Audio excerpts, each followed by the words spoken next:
Well, let's fast forward to 2018, because that's when you and I did our first interview. But at the time, there was a lot going on in B2K with all the different members that really no one, that I didn't know, which you may or may not have known. But right around that same year that you and I did the interview, Lil Fizz started dating Apryl Jones, who has 2 kids with Omarion. And Fizz, I think, went on Drink Champs and talked about the situation. And I guess he couldn't get a hold of Omarion, didn't have a number on him. And then one day, Omarion came to April's house to drop off the kids, and Fizz is on her couch. That's crazy. And Omarion just looked at him and then turned around and walked out. I mean, what would you do? I probably would did the same thing too. I mean, I don't know. That's a weird one right there. I don't know. I mean, the Jacksons, I mean, I've heard so many stories with so many different groups, but that, I think the best way to, I don't know, man. I've talked to Fizz, behind closed doors about it, and it's natural for people to like people, right? But I think there was probably a little bit of vindictiveness in there because maybe a little spitefulness because Fizz is the type of dude, he always looked out for Omar, whether people knew that or not, right? So he kind of felt like cuz when Holly went on him. So you left me on red, and me and your people, we hit it off. So we conversating because we got stuff to talk about in common. And then I guess, they decided to go get the bag and run it up. But you see how that ended.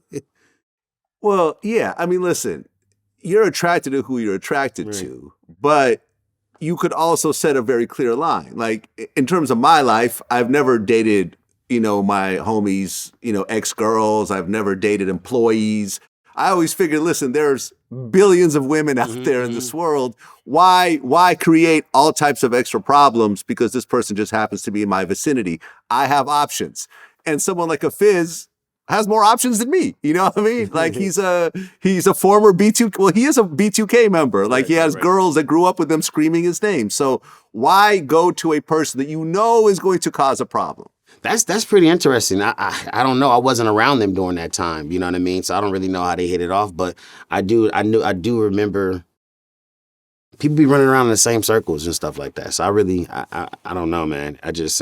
I'm glad that it's over with. I'm glad that it's been addressed. I'm glad people are mature enough to move on.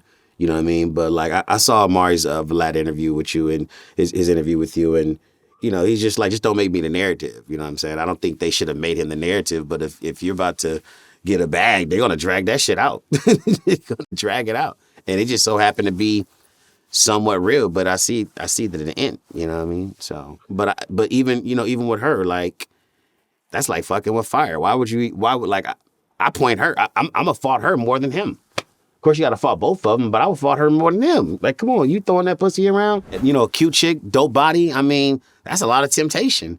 Then you beefing with the dude too. He probably, this is a revenge pussy. Like, who knows? I don't know, man. I wasn't there. I mean, I put it on both of them. At the end of the day, it ain't like anyone forced themselves on the other person. Right. They both decided to jump in the situation knowing the repercussions of it.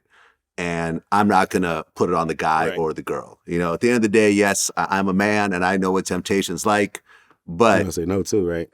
At the end of the day, it's like you understand the bigger picture of it all.